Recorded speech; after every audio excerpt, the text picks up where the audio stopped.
وعليكم البنات، نتمنى تكونوا كاملين بخير. مرحبا بكم في قناه عالم امان. اليوم ان شاء الله غادي نقدم معكم هذا الكاليط اللي كيجي اكثر من رائع وناجح 100%. ها انتم البنات كيجي غزال ما شاء الله وكيذوب في الفم، راه كيعطي كميه وفيره.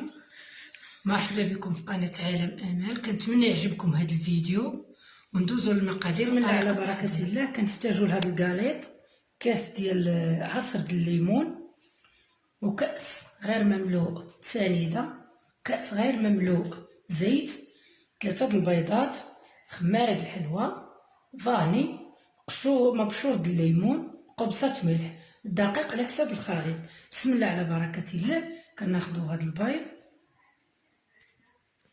بسم الله على بركة الله. كناخدو هذا البيض، ناخدو 2 بيضات نخليوهم كاملين، وبيض بيض، والصفار واحد غنخليوه للدهن. هاد قبصة ملح جات شويه بزاف. الصفار غنخليوه للدهن ان شاء الله. لا الطريقه هادي غنفصلوا الاصفر البيض على الابيض، نخليوه جانبا. نضيفوا البيضه الثالثه. لا الطريقه هادي. ناخذ سنيده،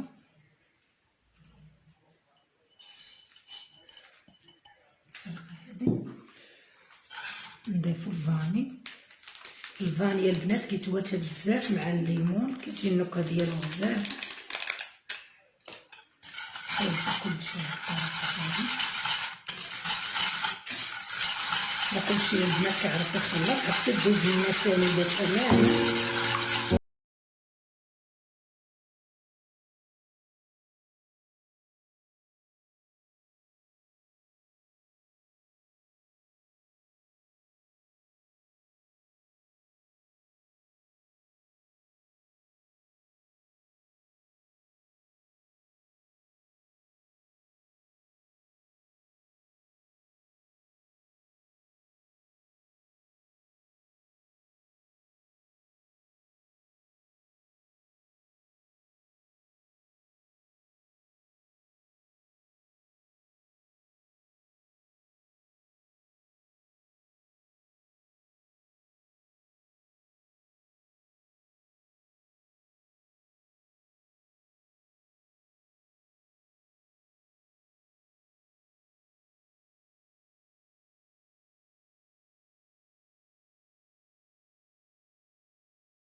خفيفه كتجي.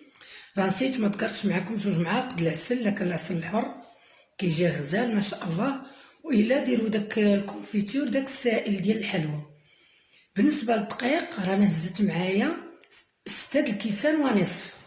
وبالنسبه للدقيق على حساب النوعيه، كاين اللي كيشرب وكاين اللي لا. ديك الساعه كيبقى على حساب الخليط الدقيق، كتجي على هاد الشكل شويه كتجي خفيفه. بسم الله على بركه الله. دابا ندوزو باش نديرو على شكل كويرات. ها نتوما البنات كندهنوا يدينا بشويه الزيت على حساب الخليط ديالنا شويه كيتلصق. غنكوروا على هذا الشكل. المهم الحجم الكويره نتوما اللي بغيتو ديروها قد المشمشه ولا قل شويه. وغنكوروها نبسطوها واحد شويه القليل هكا على هذا الشكل هذا، على هذا الشكل البنات. ونحطها في اللاطه اللي تكون مدهونه بالزيت على هذا الشكل وكنستمر. المهم الحجم نتوما واللي بغيتو. كنستمر على هذه الطريقه حتى نكمل الكميه كامله باش غاديه ندوزو باش ندهنوها بداك الصفر البيض اللي احتفظنا به قبيله على هذا الشكل هذا البنات.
هانتوما البنات بعد ما شكلناهم على هذا الشكل هذا كناخذوا ديك الصفار بيضاء اللي احتفظنا بها قبيله كنضيفوا عليها القليل من الكاكاو اولا القهوه سريعه الذوبان والقليل من الحليب. كندمجوهم مزيان وكندهنوهم على هذا الشكل هذا. غندهنوهم غنزينوهم بالفورشيط مزيان على حساب كله كيفاش كيبغي تزين. غنستمر على هذه الطريقه حتى ندهن الكويرات كاملين.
نعم بالفرشيط على هذا الشكل هذا.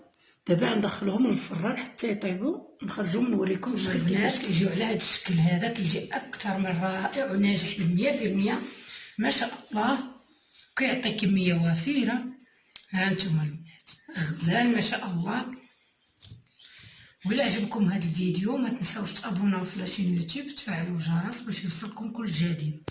استودعكم عند الله الذي لا تضيع ودائعه.